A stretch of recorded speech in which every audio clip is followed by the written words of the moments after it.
जय हिंद। स्वागत है आपका अपने यूट्यूब चैनल द कनपुरा क्लासेस में। आज हम क्लास 9th की हिंदी पाठ्य पुस्तक क्षितिज के फर्स्ट चैप्टर दो बैलों की कथा के बारे में बताएंगे। उनसे पहले प्रेमचंद के जीवन परिचय को बताएंगे। तो देखिए, मुंशी प्रेमचंद का जन्म सन 1880 ईस्वी में बनारस के लम्हई गांव में हुआ था। उनका मूल नाम धनपत राय था। क्या था? धनपत राय, यानी कि वास्तविक नाम धनपत राय था, पर बाद में उनका नाम प्रेमचंद पड़ा।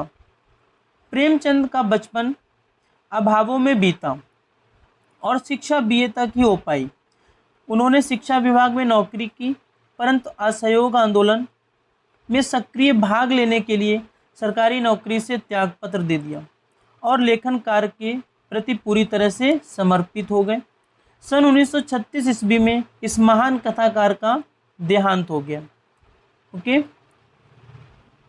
प्रेमचंद की कहानियाँ मानसरोवर के 8 भागों में संकलित हैं। यानी इन्होंने जितनी भी कहानियाँ लिखी उस पूरी कहानियों का एक कलेक्शन यानी संग्रह मानसरोवर नाम की एक बुक में किया है और इस बुक को 8 भागों में विभाजित किया गया है। इसी के आगे सेवा सदन, प्रेम आश्रम, रंगभूमि, कायाकल्प, निर्मला, गबन, कर्मभूमि, गोदान, ये इनके प्रमुख उपन्यास थे। ठीक है, ये इनके प्रमुख उपन्यास हैं। उन्होंने हंस, जागरण, माधुरी आदि पत्रिकाओं का भी संपादन किया। ठीक है, पत्रिकाओं का मतलब होता है मैगजीन को भी पब्लिश करते थे। कथा साहित्य के अतिरिक्त प्रेमचंद ने निबंध एवं अन्य प्रकार का गद्य लेखन भी प्रचुर मात्रा में किया। ऐसा नहीं कि इन्होंने केवल कहानियाँ लिखी, इस कहानियों के अलावा इन्होंने गद्य लेखन में भी प्रचुर मात्रा में काम किया। ठीक है, और प्रेमचंद साहित्य को सामाजिक परिवर्तन का सशक्त माध्यम मानते थे। साहित्य को ये क्या मानते थे? सशक्त सामाजिक परिवर्तन का सशक्त माध्यम मानते थे। ठीक है, उन्होंने जिस गांव और शहर के परिवेश को देखा और जिया, उसकी अभिव्यक्ति का मतलब होता है जिस प्रकार के परिवेश में ये बचपन से रहे, जिस प्रकार के गांव में रहे, शहर में रहे, उसी प्रकार के विचारों को इन्होंने अपने कथा साहित्य में लिखा। किसानों और मजदूरों की दयनीय स्थिति, दलितों का शोषण, समाज में स्त्री की दुर्दशा और स्वाधीनता आंदोलन आदि उनकी रचनाओं के मूल विषय हैं। मतलब आप जब भी इनकी कोई भी रचनाएं पढ़ेंगे तो उनकी रचनाओं में जो मूल विषय मिलेगा वो ये होगा, किसानों को लेकर के, मजदूरों को लेकर के, दलितों की स्थिति को लेकर के, समाज में स्त्री की दुर्दशा को लेकर के, स्वाधीनता आंदोलन को लेकर के, ये इनके मेन रचनाओं के मूल विषय थे। ओके, प्रेमचंद की कथा साहित्य का संसार बहुत व्यापक है। व्यापक का मीन्स होता है बहुत विस्तारित है। उसमें मनुष्य ही नहीं, पशु पक्षियों को भी अद्भुत आत्मीयता मिली हुई। ऐसा नहीं कि इन्होंने अपनी साहित्य में, अपनी रचनाओं में केवल मनुष्य के बारे में लिखा हो, ऐसा बिल्कुल भी नहीं है। उन्होंने पशु पक्षियों को भी उसी भांति से वर्णित किया है जिस प्रकार से मनुष्य को किया है। बड़ी से बड़ी बात को सरल भाषा में सीधे और संक्षेप में कहना प्रेमचंद के लेखन की प्रमुख विशेषता है। ठीक है, उनकी भाषा सरल, सजीव और मुहावरेदार है। मतलब आप जब पढ़ोगे इनकी कोई भी कृति या कोई भी रचना, तो जब भी आपको भाषा मिलेगी तो बिल्कुल सरल, मतलब समझ में आने वाली, सजीव, ऐसा लगेगा कि आप बिल्कुल उसको लाइव देख रहे हैं, और मुहावरेदार मतलब बहुत अच्छे अच्छे मुहावरों का प्रयोग भी किया है, तथा उन्होंने लोक प्रचलित शब्दों का प्रयोग कुशलतापूर्वक किया है। लोक प्रचलित शब्द का मीन्स होता है जो हमारे समाज में प्रचलित शब्द हैं। जैसे जब आप ग्रामीण क्षेत्र में जाते हैं तो वहाँ पर कुछ शब्द प्रचलित हैं, तो उन शब्दों को भी इन्होंने अपनी रचना में अच्छे से लिखा हुआ है। ठीक है, तो ये था इनका जीवन परिचय और साहित्यिक परिचय। जीवन परिचय का मतलब होता है कि उनके जीवन से रिलेटेड। ठीक है, और साहित्यिक परिचय मतलब होता है कि इनकी साहित्यिक रचनाएं किस प्रकार की हैं। ओके, अब आगे देखिएगा। चैप्टर शुरू करने से पहले यहाँ पर दिया गया है ये पाठ का मूल भाव। ये पूरा क्या है? पाठ का मूल भाव है। और हमें हमेशा ही जब कोई हम पाठ पढ़ते हैं तो उस पाठ का मूल भाव हमें अच्छे से पता होना चाहिए। मूल भाव से ये रहता है कि उस चैप्टर में क्या होने वाला है, और कहानी, कोई भी कहानी है या नॉवेल है यानी उपन्यास है तो उसका अंत कैसा होने वाला है, इन सब के बारे में पहले से हमें पता चल जाता है। तो इसलिए हमें किसी भी पाठ का मूल भाव पढ़ना बहुत ही ज़रूरी होता है। तो देखिए क्या राइट है इन्होंने किया है। दो बैलों की कथा के माध्यम से प्रेमचंद ने कृषक समाज और पशुओं के भावात्मक संबंध का वर्णन किया है। इस कहानी का शीर्षक दो बैलों की कथा रखा क्योंकि इसमें दो बैलों की कहानी के बारे में बताया गया है, पर उससे बढ़कर के मेन जो बात है वो ये है कि प्रेमचंद ने कृषक समाज यानी कि हमारे भारतीय किसान और उनका पशुओं के प्रति प्रेम जो है उससे संबंधित इसमें वर्णन किया है। इस कहानी में उन्होंने यह भी बताया है कि स्वतंत्रता सहज में नहीं मिलती है। इस कहानी से आपको ये भी पता चलेगा कि स्वतंत्रता यानी फ्रीडम हमें इतनी आसानी से नहीं मिलती जितना कि हमको लगता है, उसके लिए हमें बार बार संघर्ष करना पड़ता है।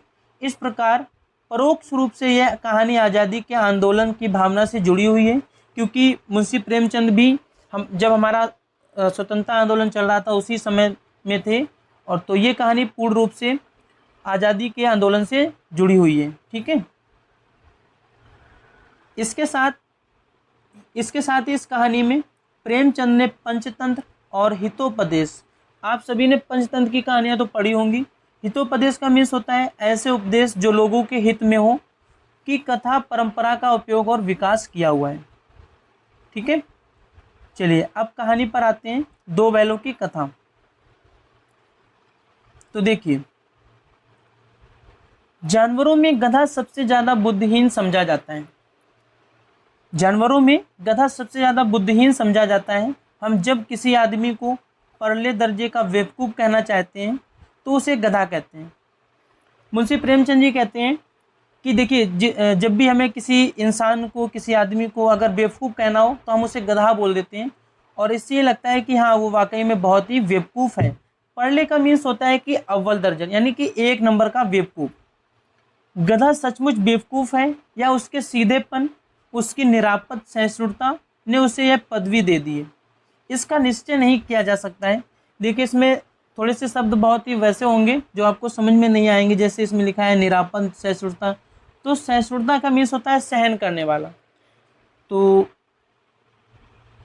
यह गधा सचमुच बेवकूफ़ है या उसके सीधेपन, उसकी निरापद सहिष्णुता ने उसको ये पदवी दे दी है, इसका निश्चय तो नहीं किया जा सकता है। गाय सींग मारती है। ब्याई हुई गाय का मतलब होता है जब उसका नया नया बच्चा आता है। ब्याई हुई गाय तो अनायास ही यानी कि बेफिजूल में ही सिंगनी का रूप धारण कर लेती है। कुत्ता भी बहुत गरीब जानवर है, लेकिन कभी कभी उसे भी क्रोध आ ही जाता है, किंतु गधे को कभी क्रोध करते नहीं सुना न देखा होगा। मतलब जितने भी जानवर होते हैं उन सभी में किसी न किसी जानवर, अगर आप किसी जानवर को तंग करते हो तो उसे क्रोध आ ही जाएगा, पर गधा एक ऐसा प्राणी है, एक ऐसा जीव है जिसे कभी क्रोध करते हुए आपने नहीं सुना होगा ना ही देखा होगा। जितना चाहो गरीब को मारो, ठीक है, चाहे जैसी खराब सड़ी हुई घास सामने डाल दो, उसके चेहरे पर कभी असंतोष की छाया भी नहीं दिखाई देगी। बैसाख में चाहे एक आध बार कुलेल कर लेता हो, कुलेल का मीन्स होता है कि वो दौड़ लगा लेता हो, यानी कि कभी कभी आपने देखा होगा बहुत से जानवर उछल कूद करते रहते हैं, उसी को कुलेल कहते हैं। पर हमने तो उसे कभी खुश होते नहीं देखा। उसके चेहरे पर एक विषाद स्थायी रूप में छाया रहता है। विषाद का मतलब होता है एक शांतिपन, हमेशा उसके चेहरे पर बना रहता है। सुख दुख हानि लाभ किसी भी दशा में उसे बदलते नहीं देखा, चाहे उसको सुख मिल रहा हो चाहे दुख मिल रहा हो, चाहे उसको हानि हो रही हो लाभ हो रहा हो, हर कंडीशन में उसे मैंने बदलते नहीं देखा। ये मुंशी प्रेमचंद जी कहते हैं। ठीक है, अब आगे देखिएगा, ऋषि मुनियों के जितने गुण हैं वे सभी उसमें पराकाष्ठा को पहुंच गए हैं। देखिए, ऋषि मुनि का जो गुण होता है वो बहुत ही सरल सीधा और दयालुता का होता है। तो वे ऋषि मुनियों के माध्यम से ये कहना चाहते हैं कि जो गधा होता है, गधा में ऋषि मुनियों के जितने भी गुण होते हैं उनसे ऊपर पहुंच चुके हैं। मतलब ऋषि मुनियों से ज़्यादा ही जो है गधा क्या होता है, सहनशील होता है, दयालु होता है, ना कभी उसे क्रोध आता है। पर आदमी उसे बेवकूफ़ कहता है, आदमी उसे बेवकूफ़ कहता है। आगे देखिएगा, सद्गुणों का इतना अनादर कहीं नहीं देखा होगा। आप भी देख सकते हैं कि इस ज़माने में जो जितना सीधा है, ठीक है, जो जितना दयालु है, उसको हम हमेशा प्राय बेवकूफ़ ही मानते हैं। और जिसके अंदर जितने सद्गुण होते हैं उसका बेचारे का उतना ही अनादर होता है। ठीक है, सद्गुणों का कभी आज के समय में सम्मान नहीं देखा। आज के समय क्या, जिस समय कहानी लिखी गई उस समय भी सद्गुणों का इतना आदर नहीं किया गया। ठीक है, आगे देखिएगा, कदाचित सीधापन संसार के लिए उपयुक्त नहीं है। मुंशी प्रेमचंद जी सोचते हैं कि शायद इस संसार के लिए सीधापन उचित नहीं है। देखिए ना, भारतवासियों की अफ्रीका में क्या दुर्दशा हो रही है।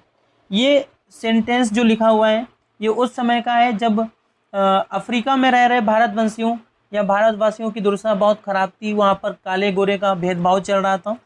ठीक है, तो उसको लेकर के उन्होंने यहाँ पर एक ये वाक्य लिख दिया है कि भारतवासियों की अफ्रीका में क्या दुर्दशा हो रही है, क्यों अमेरिका में उन्हें घुसने नहीं दिया जाता है। एक समय था जब भारतवासियों को अमेरिका में घुसने नहीं दिया जाता था।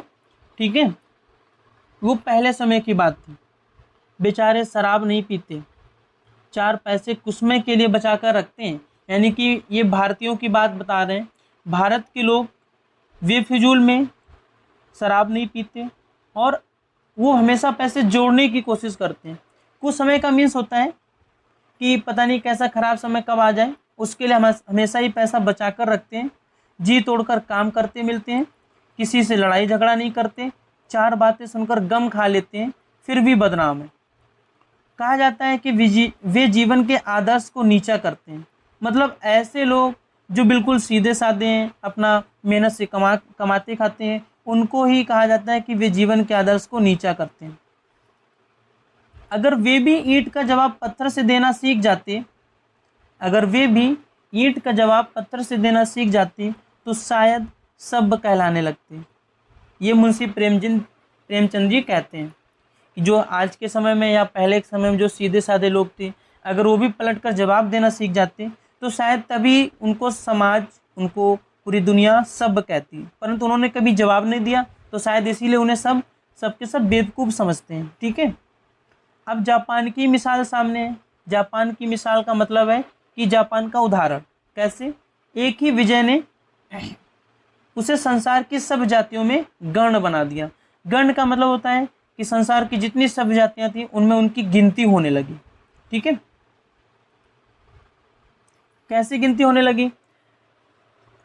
वर्ल्ड वार में यानी कि विश्व युद्ध में अमेरिका ने जापान के हिरोशिमा और नागासाकी में परमाणु बम गिरा दिया था, और जिससे कि दोनों शहर पूरी तरह से तबाह हो गए थे और जापान की जो आर्थिक स्थिति थी वो बहुत ज़्यादा बिगड़ गई थी। पर इसके बाद वो रुका नहीं, उसने संसार को दिखा दिया अपनी मेहनत से। और देखिए आज वो टेक्नोलॉजी यानी कि तकनीकी के क्षेत्र में दुनिया में सर्वोपरि रहता है। ठीक है, तो आगे देखते हैं। लेकिन गधे का एक छोटा भाई और भी है जो उससे कम ही गधा है। मुंशी प्रेमचंद जी कहते हैं कि ऐसा नहीं कि गधा ही केवल सबसे सीधा साधा है, उसका एक छोटा भाई भी है पर उससे कम ही गधा है, और वह है बैल। वह कौन है? बैल। अभी तक मुंशी प्रेमचंद जी समाज को लेकर के कटाक्ष कर रहे थे। कटाक्ष का मीन्स होता है समाज में फैली बुराइयों को बता रहे थे। ठीक है, पर अब कहानी शुरू होती है। मुंशी प्रेमचंद जी कहते हैं कि गधे का एक छोटा भाई और भी है जिसका नाम है बैल, जिस अर्थ में हम गधे का प्रयोग करते हैं कुछ उसी से मिलते जुलते अर्थ में बछिया के ताऊ का भी हम करते हैं। बछिया के ताऊ का भी करते हैं। ये बछिया का ताऊ ही होता है बैल। ठीक है, कुछ लोग बैल को शायद बेवकूफ़ों में सर्वश्रेष्ठ कहेंगे, मगर हमारा विचार ऐसा नहीं है। मुंशी प्रेमचंद जी कहते हैं कि हमारा विचार ऐसा नहीं है। बैल कभी कभी मारता भी है और कभी कभी अड़ियल बैल भी देखने में आता है।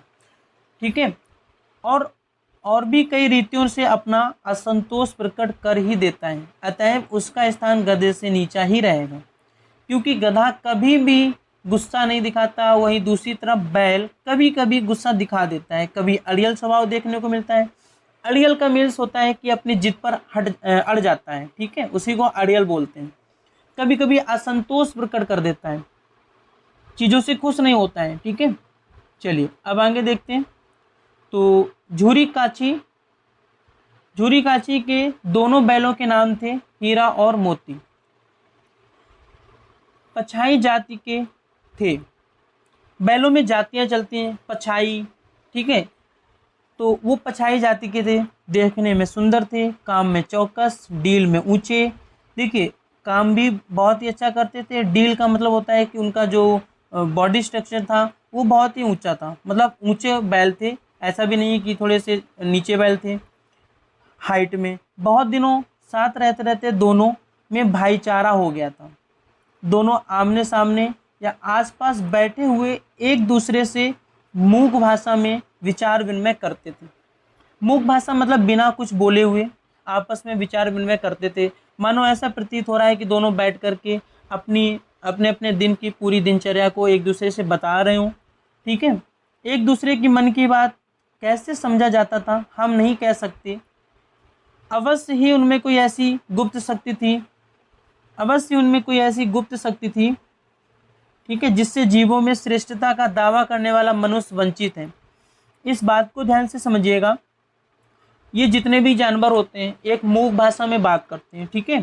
तो मुंशी प्रेमचंद जी कहते हैं कि ऐसी जरूर कोई ना कोई गुप्त शक्ति होगी इनमें, जिसमें वो बिना बोले ही एक दूसरे के दुख सुख को समझ जाते हैं, ठीक है। और मनुष्य जो अपने आप को श्रेष्ठ बताता है सभी जीवों में, उससे अभी भी मनुष्य भी वंचित हैं। हम लोग बिना बोले एक दूसरे की भाषा को समझ नहीं पाते हैं उतनी अच्छी तरीके से, पर वो लोग समझ जाते हैं। दोनों एक दूसरे को चाट कर सूंघ कर अपना प्रेम प्रकट करते। कभी कभी दोनों सींग भी मिला लिया करते थे, विग्रह के नाते से नहीं, केवल विनोद के भाव से। सींग मिलाने का अर्थ है कि कभी कभी वो खेल भी लेते थे, मतलब खेल खेल में लड़ाई भी कर लेते थे। विग्रह का मतलब होता है लड़ाई के नाते से नहीं, केवल विनोद का मतलब होता है कि वो केवल एक हंसी के भाव से, आत्मीयता के भाव से। जैसे दोस्तों में घनिष्ठता होते ही धौल धप्पा होने लगता है। मान लीजिए आप अपने सबसे घनिष्ठ मित्र के साथ खड़े हुए हैं या मिले अचानक से, तो आप उससे बिल्कुल एकदम से खुल करके मिलेंगे। हो सकता है कि काफ़ी दिनों बाद मिले तो आप कहोगे अरे इतने दिनों बाद मिले, और हो सकता है आपने पीछे से पीठ पर एक थप्पड़ धर दिया, ठीक है, इस तरह से। समझ में आया? तो धौल धप्पा वही होता है, ओके। इसके बिना दोस्ती कुछ फुसफुसी, कुछ हल्की सी रहती है। अगर दोस्ती में आपने धौल धप्पा नहीं किया, एक दूसरे को परेशान नहीं किया, तो दोस्ती ऐसी लगती है कि पहले जैसी दोस्ती नहीं रही, ठीक है। तो ये कहानी दोस्ती को भी दिखाती है कि कैसे दोस्त हमें जीवन में अपनाने चाहिए और कैसे दोस्तों से बचना चाहिए, ओके। अब आगे देखिएगा। जब अगर धौल धप्पा नहीं होता है तो हमारी दोस्ती फुसफुसी सी, हल्की सी रहती है, जिस पर ज़्यादा विश्वास नहीं किया जा सकता है। जिस वक्त ये दोनों बैल हल या गाड़ी में जोत दिए जाते हैं और गर्दन हिला हिला कर चलती है, उस वक्त हर एक की यही चेष्टा होती थी कि ज़्यादा से ज़्यादा बोझ मेरी ही गर्दन पर रहे। ऐसी थी इन दोनों की दोस्ती। मतलब दोनों ही यही सोचते थे कि हमारे मित्र को ज़्यादा कष्ट ना पहुँचे और हमें ज़्यादा कष्ट पहुँचे। तो ऐसी दोस्ती इनकी थी। चेष्टा का मतलब ऐसी कोशिश रहती थी इनकी, ओके। अब आगे देखिएगा। दिन भर के बाद दोपहर या संध्या को दोनों खुलते तो एक दूसरे को चाट चूट कर अपनी थकान मिटा लिया करते थे। नांद में खली भूसी पड़ जाने के बाद दोनों साथ उठते, साथ नांद में मुंह डालते और साथ ही बैठते। एक मुंह हटा लेता तो दूसरा भी हटा लेता था। ऐसी थी इनकी गहरी दोस्ती, ठीक है। संयोग की बात है कि झूरी ने एक बार गोई को ससुराल भेज दिया। बैलों को क्या मालूम कि वे क्यों भेजे जा रहे हैं। उन्होंने समझा कि मालिक ने उन्हें बेच दिया है। दोनों बैल क्या समझे कि कि मालिक ने उन्हें बेच दिया है, अपना यूं बेचा जाना उन्हें अच्छा ना लगा। अच्छा लगा या बुरा लगा कौन जाने, पर झूरी के साले को, साले का नाम था गया, ठीक है, याद रखिएगा, झूरी के साले का नाम था गया। झूरी के साले गया को घर तक गोई ले जाने में दांतों पसीना आ गया, मतलब बड़ी मशक्कत करनी पड़ी, बड़ा परेशान किया इन दोनों ने। पीछे से, जब गया पीछे से हाँकता तो दोनों दाएं बाएं भागते, पगहिया पकड़ करके आगे से खींचता तो दोनों पीछे से जोर लगाते। पगहिया मतलब होता है रस्सी, ये मैंने कहा था ना सरल और ग्रामीण लैंग्वेज का भी यूज किया है, तो पगहिया गांव में बोलते हैं, यहाँ पर रस्सी बोलते हैं, ठीक है। तो जब गया पीछे से खींचता, पगहिया पकड़कर आगे खींचता तो दोनों पीछे को जोर लगाते। जब गया दोनों को मारता तो दोनों सींग नीचे करके हुंकार भरते, हुंकारने मतलब डराते, गया को डरा देते थे। ओके, अगर ईश्वर ने उन्हें वाणी दी होती, मुंशी प्रेमचंद कहते हैं कि अगर ईश्वर ने उन्हें बोलने की शक्ति दी होती तो झूरी से पूछते, तुम हम गरीबों को क्यों निकाल रहे हो? हमने तो तुम्हारी सेवा करने में कोई कसर नहीं उठा रखी। अगर इतनी मेहनत से काम ना चलता था तो और काम ले लेते। हमें तो तुम्हारी चाकरी में मर जाना कबूल था। चाकरी का मतलब तुम्हारी नौकरी में, ठीक है, तुम्हारे घर में रहने में हम मर जाना कबूल कर लेते। हमने कभी दाने चारे की शिकायत नहीं की। तुमने जो कुछ खिलाया वह सिर झुकाकर खा लिया। फिर तुमने हमें इस जालिम के हाथों क्यों बेच दिया? ये विचार मुंशी प्रेमचंद जी बोल रहे हैं कि अगर उनको भगवान ने वाणी दी होती तो वो ऐसा ऐसा सोचते और ऐसा बोलते। संध्या के समय दोनों बैल अपने नए स्थान पर पहुंचे। शाम हो चुकी थी और शाम होते होते गया अपने घर पहुंच चुका था, ठीक है, और दोनों बैल नए स्थान पर पहुंच चुके थे। दिन भर के भूखे थे, लेकिन जब नांद में लगाए गए तो एक ने भी उसमें मुंह न डाला। दोनों बहुत गुस्से में थे, उन दोनों का दिल भारी हो रहा था। जिसे उन्होंने अपना घर समझा था वह आज उनसे छूट गया। यह नया घर, नया गांव, नया आदमी उन्हें बेगानों से लगते थे। बेगानों का मतलब होता है अनजान से लगते थे, क्योंकि नए नए गांव में आ चुके थे, ठीक है। आगे देखिएगा, दोनों ने अपनी मूक भाषा में सलाह की, एक दूसरे को कनखियों से देखा। कनखियों का मतलब होता है इनके आंखों के किनारे, ठीक है, कान तो होते हैं, तो एक दूसरे से थोड़ा सा मुड़ करके देखा और लेट गए।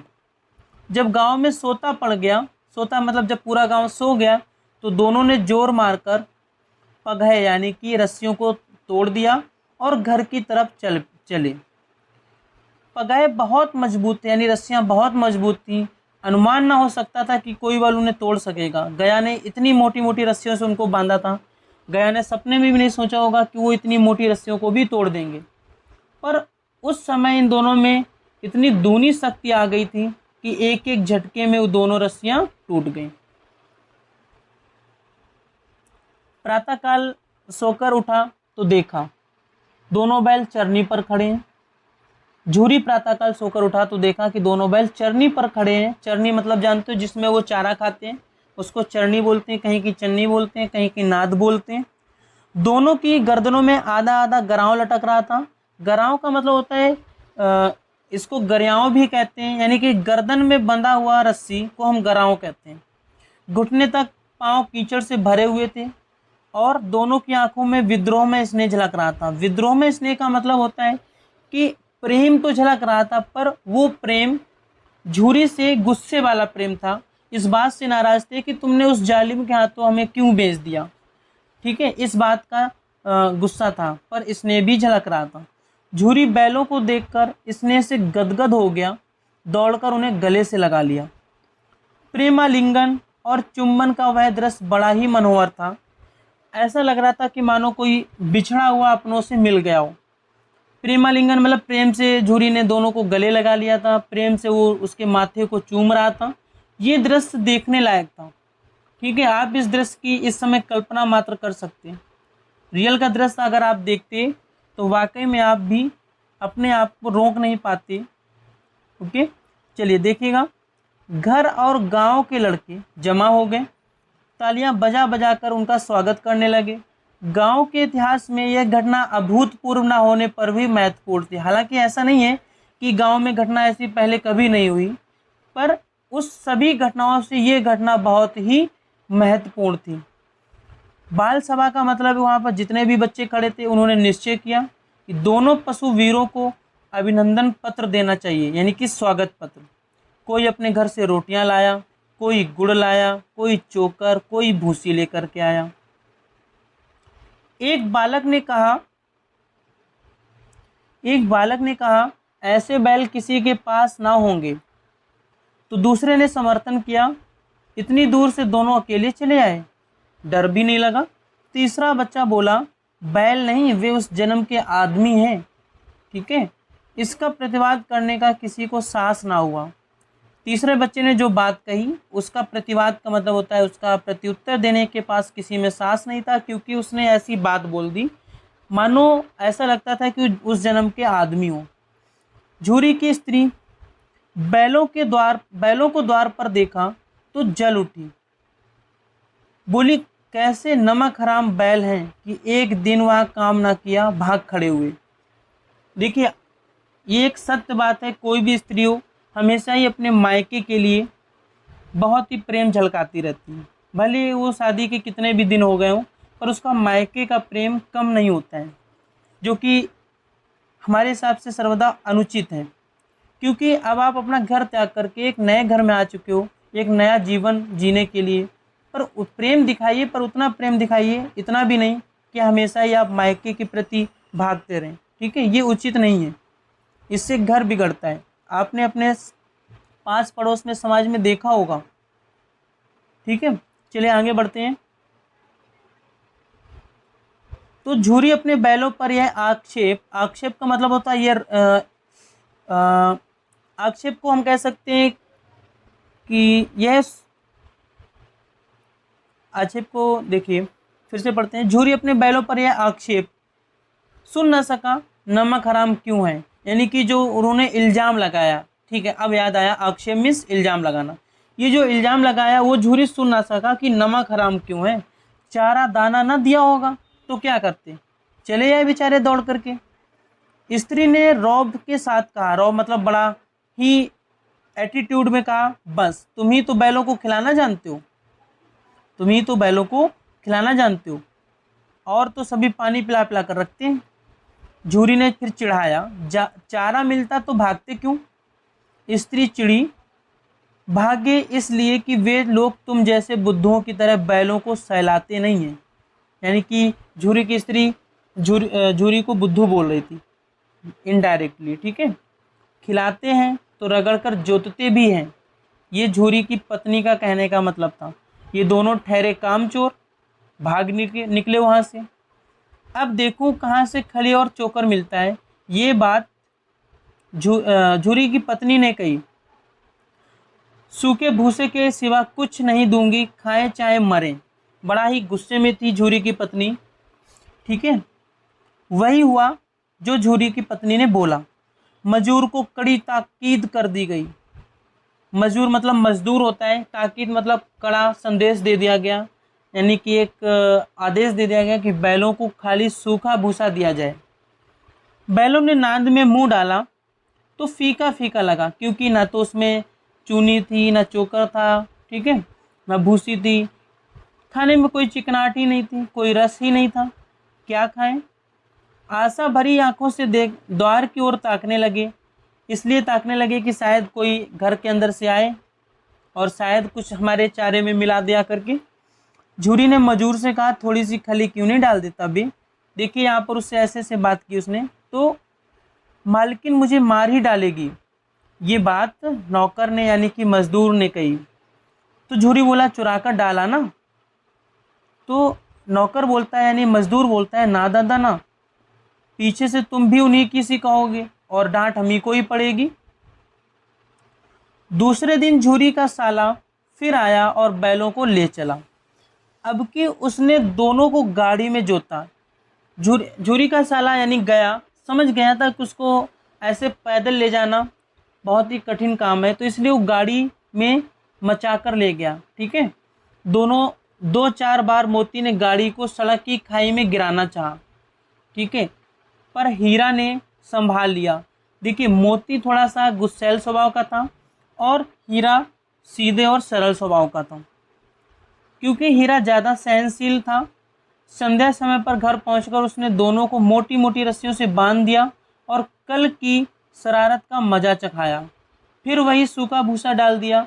अपने दोनों बैलों को खली चूनी सब कुछ दी, पर उन दोनों यानी हीरा और मोती को कुछ भी नहीं दिया खाने को।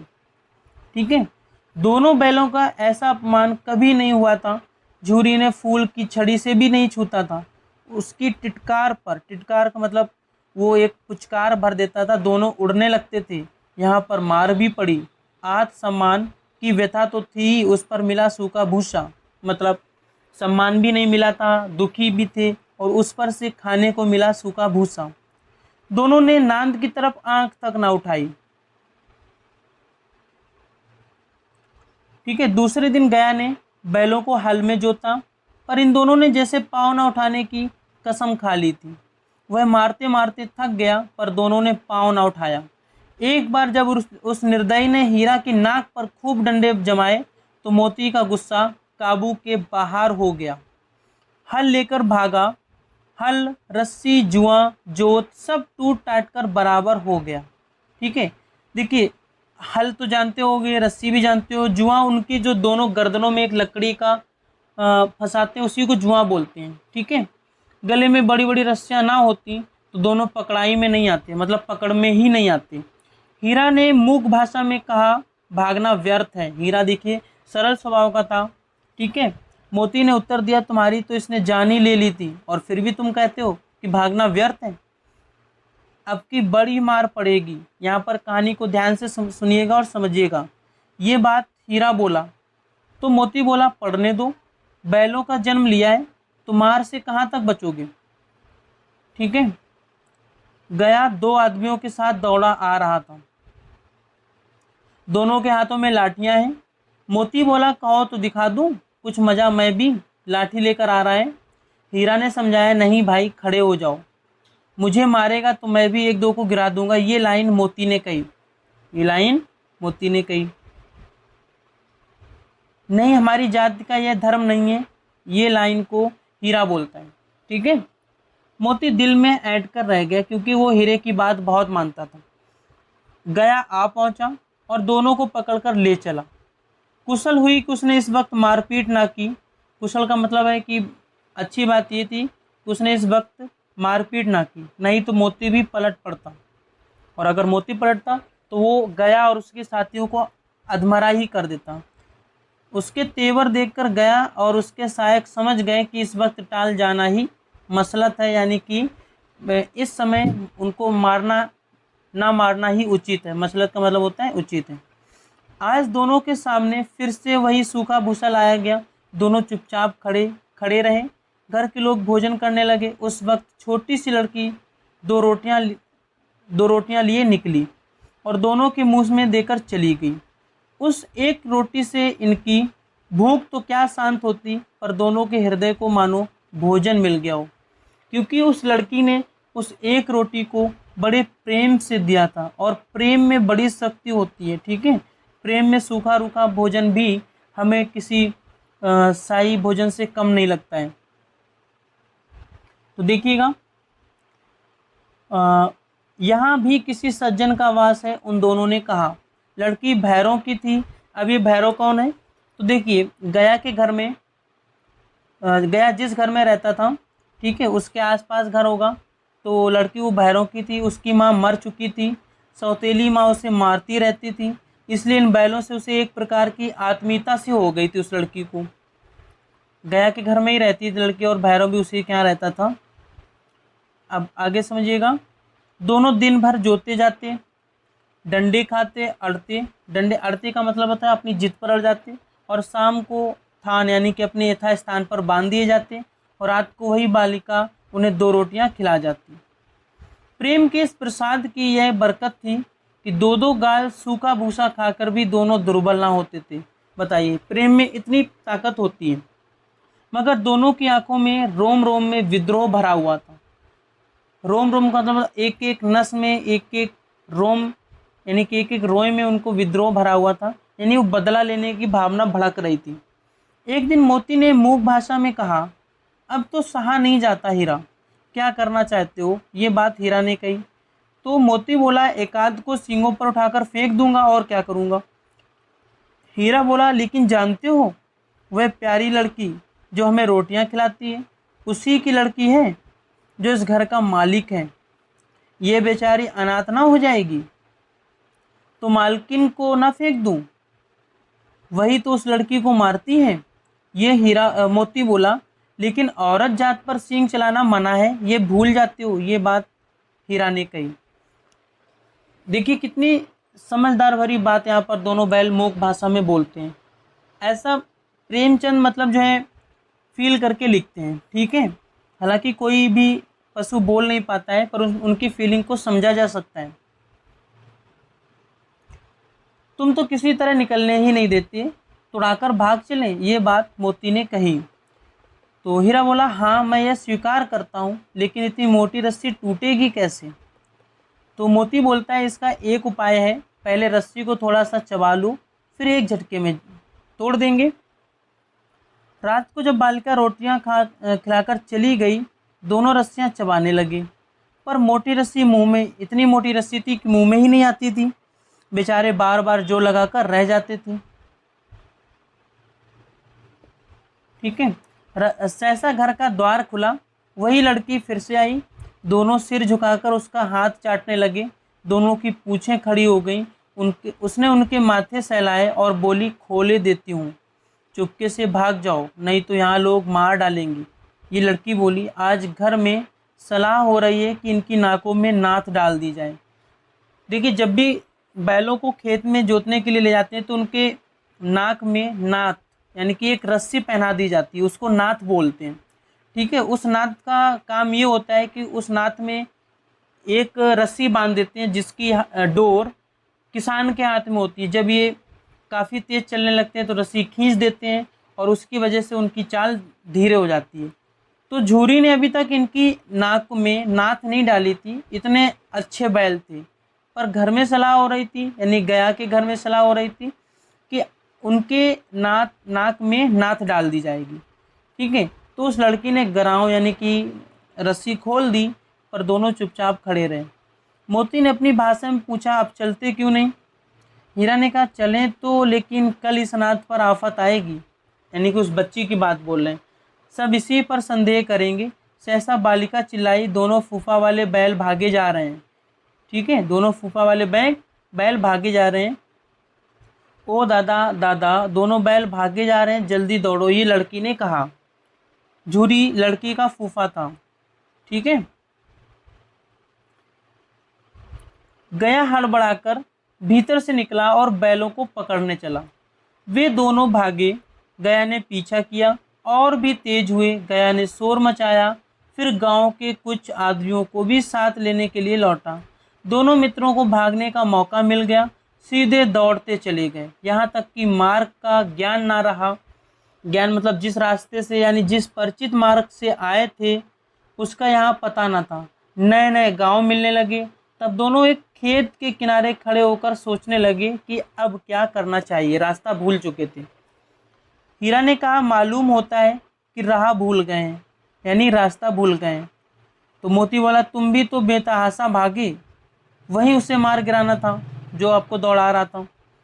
हीरा बोला, उसे मार गिराते तो दुनिया क्या कहती, वह अपना धर्म छोड़ दे, लेकिन हम अपना धर्म क्यों छोड़ें? दोनों भूख से व्याकुल हो रहे थे। खेत में मटर खड़ी थी, चरने लगे। रह रहकर आहट भी ले लेते थे कि कोई आता तो नहीं है, कि खेत का मालिक तो नहीं आ रहा है। जब पेट भर गया तो दोनों ने आज़ादी का अनुभव किया।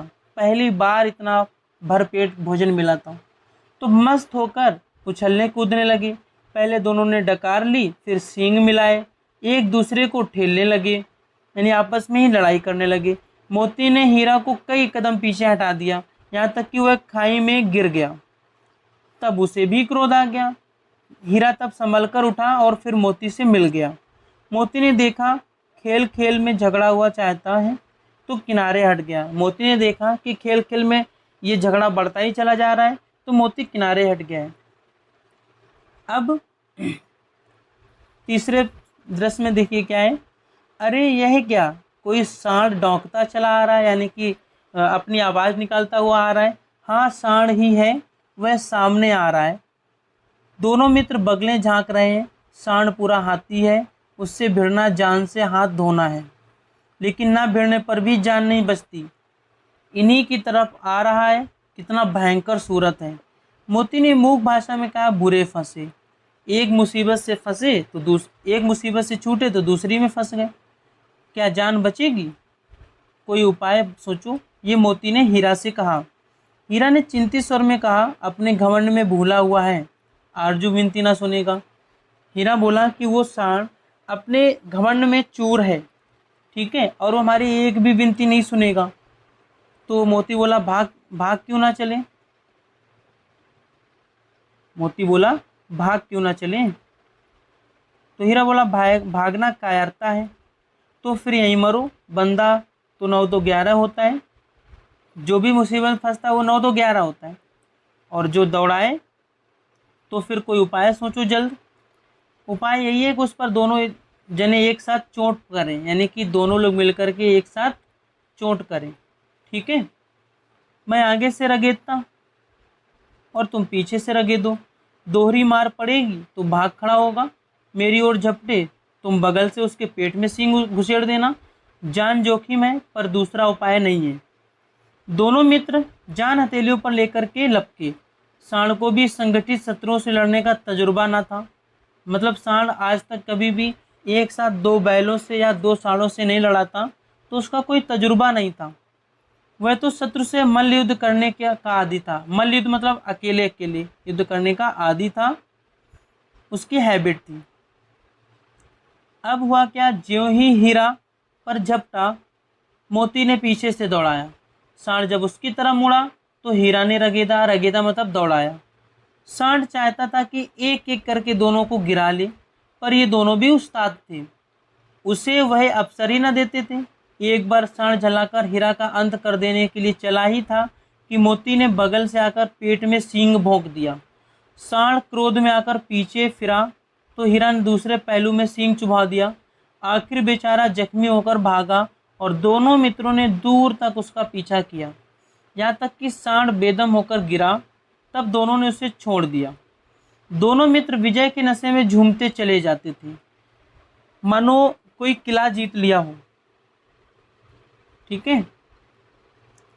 दोनों ने अपनी सांकेतिक भाषा में कहा, मेरा तो जी चाहता था कि बच्चे को मार ही डालूं। मोती तो वैसे भी गुस्सैल था।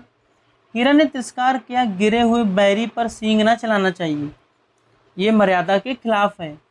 तो मोती बोला, यह सब ढोंग है, बैरी को ऐसा मारना चाहिए कि फिर उठे ही ना कभी। अब घर कैसे पहुंचेंगे वह सोचो, ये बात हीरा ने कही। तो मोती बोला, पहले कुछ खा तो लें तब तो सोचें। तो सामने मटर का खेत था, मोती उसमें घुस गया। हीरा मना करता रहा पर उसने एक ना सुनी।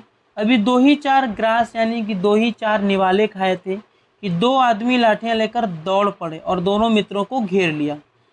हीरा तो मेड़ पर ही था, निकल गया, पर मोती सींचे हुए खेत में था, यानी कि अभी हाल में ही उस पर पानी लगा हुआ था। हाल में उस पर क्या लगा हुआ था? पानी लगा हुआ था, तो खेत पूरा गीला था। उसके खुर कीचड़ में धंसने लगे, ना भाग सका, पकड़ लिया गया। हीरा ने देखा संगी संकट में है तो लौट पड़ा, फंसेंगे तो दोनों फंसेंगे, रखवालों ने उसे भी पकड़ लिया। प्रातःकाल दोनों मित्र कांजी हाउस में बंद कर दिए गए। कांजी हाउस एक वो जगह होती है जहाँ पर आवारा जानवर बंद कर दिए जाते हैं, जो छुटे हुए जानवर होते हैं उनको बंद कर दिया जाता है। दोनों मित्रों को जीवन में पहली बार ऐसा साबिका पड़ा कि सारा दिन बीत गया और खाने को एक तिनका भी नहीं ना मिला। साबिका का मीन्स होता है ऐसा पहली बार, ऐसी नौबत पहली बार आई कि पूरा दिन हो गया और एक तिनका भी नहीं उनको मिला। समझ में ही नहीं आता था यह कैसा स्वामी है, इससे तो गया फिर भी अच्छा था, कम से कम रूखा सूखा भोजन तो दे देता था।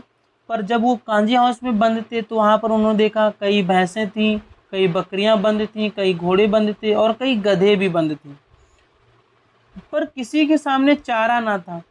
सब जमीन पर मुर्दों की तरह पड़े हुए थे। कई तो इतने कमज़ोर हो गए थे कि खड़े भी ना हो सकते थे। सारा दिन दोनों मित्र फाटक की ओर टकटकी लगाए ताकते रहे, पर कोई चारा लेकर आता ना दिखाई दिया। तब दोनों ने दीवार की नमकीन मिट्टी चाटनी शुरू की, पर इससे क्या ही तृप्ति होती, मतलब इससे क्या ही पेट भरने वाला था। रात को भी जब कुछ भोजन न मिला तो हीरा के दिल में विद्रोह की ज्वाला दहक उठी। वैसे तो हीरा सरल और नरम स्वभाव का था, दयालु स्वभाव का था, पर हीरा को पहली बार गुस्सा आया। मोती से बोला, अब तो नहीं रहा जाता मोती। मोती ने सिर लटकाए हुए जवाब दिया, मुझे तो मालूम होता है कि प्राण निकल रहे हैं। इतनी जल्दी हिम्मत ना हारो भाई, यहाँ से भागने का कोई उपाय निकालना चाहिए, ये हीरा बोला। तो आगे बोला कि आओ दीवार तोड़ डालें। मोती बोला, मुझसे अब कुछ नहीं होगा, क्योंकि मोती का भूख से हाल बेहाल था। बस इसी बूते पर अकड़ते थे, हीरा बोला। सारी अकड़ निकल गई, ये भी हीरा बोला। बाड़े की दीवार कच्ची थी, हीरा मजबूत तो था ही, अपने नुकीले सींग दीवार में गड़ा दिए और जोर मारा तो मिट्टी का एक चिप्पड़ निकल आया, यानी कि एक थोड़ा सा पार्ट उसका मिट्टी का गिर गया। फिर तो उसका साहस बढ़ा। इसने दौड़ दौड़ कर दीवार पर चोटें की और हर चोट में थोड़ी थोड़ी मिट्टी गिराने लगा। उसी समय कांजी हाउस का चौकीदार लालटेन लेकर जानवरों की हाजिरी लेने आ पहुंचा। हीरा का उजड़पन देखकर उसने उसे कई डंडे रस्सी दिए, यानी कि कई डंडे लगा दिए और मोटी रस्सी से बांध दिया। मोती ने पड़े पड़े कहा, आखिर मार खाई, क्या मिला? तो हीरा बोला, अपने बूते भर जोर तो मार दिया। ऐसा जोर मारना किस काम का कि और बंधन में पड़ गए, ये मोती ने कहा। तो हीरा बोला, जोर तो मारता ही जाऊंगा, चाहे कितने ही बंधन पड़ते जाएं, चाहे जान से हाथ धोना पड़ेगा। ये मोती बोला, जान से हाथ धोना पड़ेगा तो हीरा बोला कुछ परवाह नहीं, यूं भी तो मरना ही है। सोचो, दीवार खुद जाती तो कितनी जानें बच जाती। इतने भाई यहाँ बंद हैं, किसी की देह में यानी शरीर में जान नहीं है। 2-4 दिन और यही हाल रहा तो सब मर जाएंगे। हाँ, यह बात तो है। अच्छा तो ला, फिर मैं भी जोर लगाता हूँ। अब मोती बोला। मोती ने भी दीवार में उसी जगह सींग मारा, थोड़ी सी मिट्टी गिरी और फिर हिम्मत बढ़ी। फिर तो वह दीवार में सींग लगाकर इस तरह जोर करने लगा मानो किसी प्रतिद्वंदी से लड़ रहा है। प्रतिद्वंदी मतलब अपोनेंट होता है। आखिर कोई 2 घंटे की जोर आजमाई के बाद दीवार ऊपर से लगभग 1 हाथ गिर गई। उसने दूनी शक्ति से दूसरा धक्का मारा तो आधी दीवार भी गिर पड़ी। दीवार का गिरना था कि अधभरे से पड़े हुए सभी जानवर चेत उठे। चेत उठे का मतलब होता है कि अधभरे जानवरों में चेतना आ गई, एक शक्ति आ गई। तीनों घोड़ियां सरपट भाग निकली, फिर बकरियां निकली, इसके बाद भैंसें भी धीरे से खिसक गईं, पर गधे अभी तक ज्यों के त्यों खड़े थे। हीरा ने पूछा, तुम दोनों क्यों नहीं भाग जाते? तो एक गधे ने कहा, जो कहीं फिर पकड़ लिए जाए तो क्या हर्ज है? हीरा बोला, अभी तो भागने का अवसर है ना, तो अभी भाग जाओ। पर गधे बोले, हमें तो डर लगता है, हम यहीं पड़े रहेंगे। आधी रात से ऊपर जा चुकी थी। दोनों गधे अभी तक खड़े खड़े सोच रहे थे कि भागे या ना भागे, और मोती अपने मित्र की रस्सी तोड़ने में लगा हुआ था। जब वह हार गया तो हीरा ने कहा, तुम जाओ, मुझे यहीं पड़ा रहने दो, शायद कहीं भेंट हो जाए। ये बात हीरा ने मोती से कही। मोती ने आंखों में आंसू लाकर कहा, तुम मुझे इतना स्वार्थी समझते हो? हीरा, मैंने तुमसे उम्मीद नहीं की थी। देखो हीरा, हम और तुम इतने दिनों एक साथ रहे हैं, आज तुम विपत्ति में पड़ गए तो मैं तुम्हें छोड़कर अलग हो जाऊं? ऐसा नहीं हो सकता है। हीरा ने कहा, पर मार बहुत पड़ेगी, लोग समझ जाएंगे कि ये तुम्हारी शरारत है। मोती गर्व से बोला, जिस अपराध के लिए तुम्हारे गले में बंधन पड़ा उसके लिए अगर मुझे मार पड़े तो क्या चिंता, इतना इतना तो हो ही गया है कि 9-10 प्राणियों की जान तो बच गई, वे सब तो आशीर्वाद देंगे। यह कहते हुए मोती ने दोनों गधों को सींगों से मार मार कर बाड़े के बाहर निकाला और तब अपने बंधु के पास आकर सो रहा। भोर होते ही मुंशी और चौकीदार तथा अन्य कर्मचारियों में कैसी खलबली मची, इसके लिखने की जरूरत नहीं। बस इतना ही काफ़ी है कि मोती को खूब मरम्मत हुई और उसे भी मोटी रस्सी में बांध दिया गया। मतलब बेचारे मोती को खूब तबीयत से मारा गया और उसको भी एक मोटी रस्सी से बांध दिया गया। 1 सप्ताह तक दोनों मित्र वहाँ पड़े रहे, बंधे पड़े रहे। किसी ने चारे का एक तिरण मतलब एक तिनका भी नहीं डाला। हाँ, एक बार पानी दिखा दिया जाता था, यही उनका आधार था जीने का। दोनों इतने दुर्बल हो गए थे कि उठा तक ना जाता था। ठठरियाँ निकल आई थीं, ठठरियाँ मतलब हड्डियाँ दिखने लगी थीं। एक दिन बाड़े के सामने डुग्गी बजने लगी और दोपहर होते होते वहाँ 50-60 आदमी जमा हो गए। डुग्गी उसे कहते हैं जब ढिंढोरा पीटने वाले को हम डुग्गी कहते हैं, ठीक है, ताकि 10-50 लोग जमा हो जाएं। जब सभी को एक साथ बात बतानी होती तब हम ढिंढोरा पिटवाते हैं, यानी डुग्गी बजाने लगते हैं, ठीक है। तब दोनों मित्र निकाले गए और उनकी देखभाल होने लगी। लोग आकर उनकी सूरतें देखते और मन फीका करके चले जाते।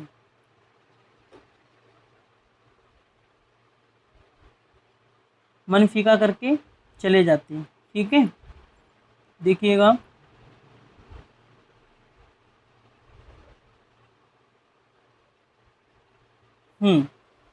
यहाँ पर थे,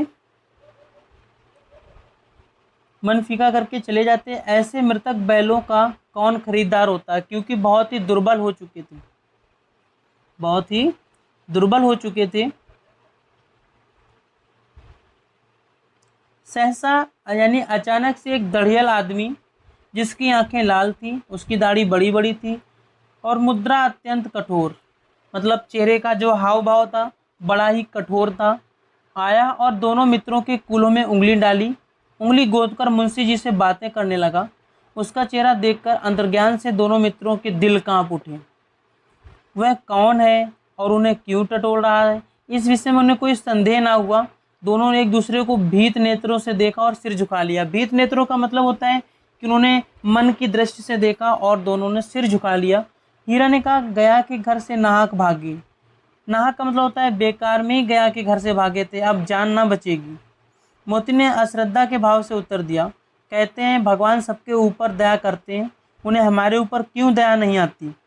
भगवान के लिए हमारा मरना जीना दोनों बराबर हैं। चलो अच्छा ही है, कुछ दिन उसके पास तो रहेंगे। एक बार भगवान ने तो उस लड़की के रूप में हमें बचाया, अब क्या ना बचाएंगे। ये बात हीरा ने कही तो मोती बोला, यह आदमी छुरा चलाएगा, देख लेना।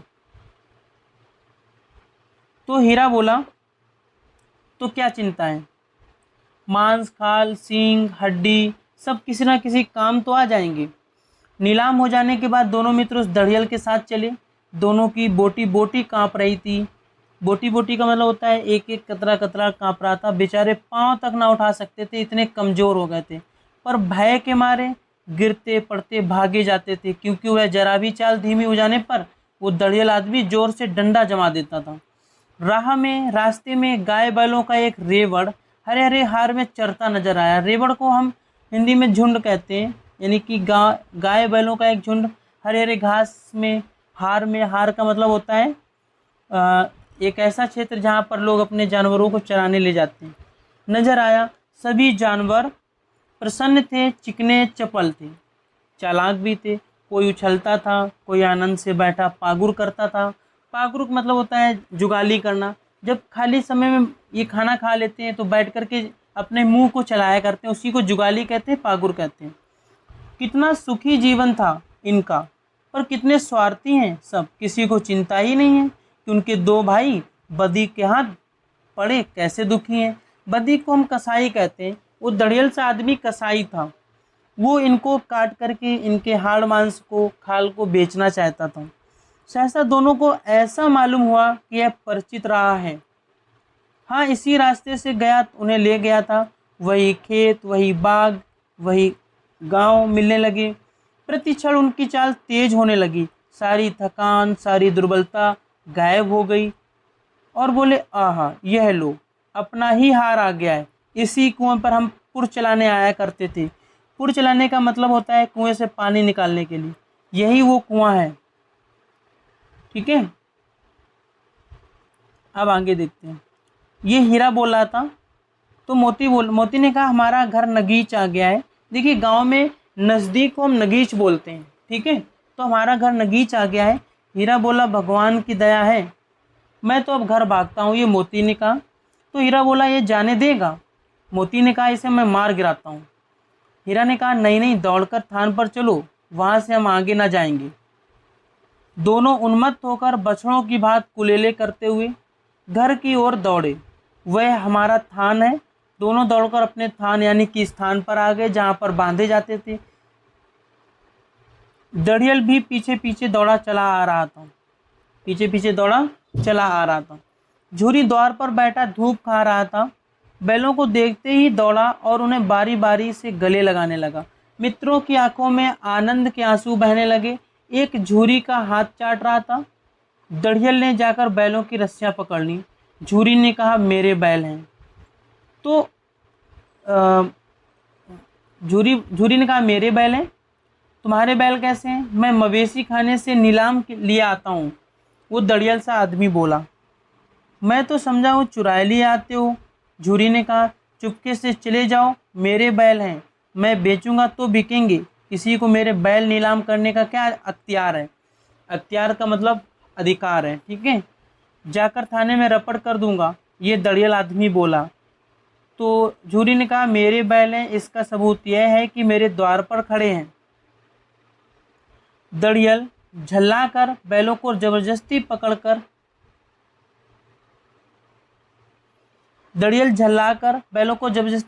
ले जाने के लिए बढ़ा। उसी वक्त मोती ने सींग चलाया। दड़ियल पीछे हटा। मोती ने पीछा किया। दड़ियल भागा। मोती पीछे दौड़ा। गांव के बाहर निकल जाने पर वह रुका, पर खड़ा दड़ियल का रास्ता देख रहा था। दड़ियल दूर खड़ा धमकियां दे रहा था, गालियां दे रहा था, पत्थर फेंक रहा था और मोती विजय सूर की भांति उसका रास्ता रोके खड़ा हुआ था। गांव के लोग यह तमाशा देखते और हंसते थे। जब दड़ियल हारकर चला गया तो मोती अकड़ता हुआ लौटा। हीरा ने कहा, मैं डर रहा था कि कहीं तुम गुस्से में आकर उसे मार ना दो। मोती बोला, अगर वह मुझे पकड़ता तो मैं बेमारे ना छोड़ता उसको। अब ना आएगा। हीरा बोला, आएगा तो दूर से ही खबर लूंगा, देखूं कैसे ले जाता है। ये बात मोती ने कही। तो हीरा बोला, जो गोली मरवा दे तो मोती बोला, मर जाऊंगा पर उसके काम तो ना आऊंगा। हमारी जान को कोई जान ही नहीं समझता। ये मोती बोला, इसीलिए हम इतने सीधे हैं। हीरा ने कहा। जरा देर नांदों में खली, भूसा, चोकर, दाना भर दिया गया जरा देर में, और दोनों मित्र खाने लगे। झूरी खड़ा दोनों को सहला रहा था और 20 लड़के तमाशा देख रहे थे। सारे गांव में उत्साह सा मालूम होता था। उत्साह का मतलब होता है एक उत्साह था होता था, क्योंकि ये जो हीरा के पास बैल थे ये असाधारण बैल थे, क्योंकि ऐसी बैलों की जोड़ी गांव में किसी के पास नहीं थी। ठीक है, तो ये थी कहानी। ओके।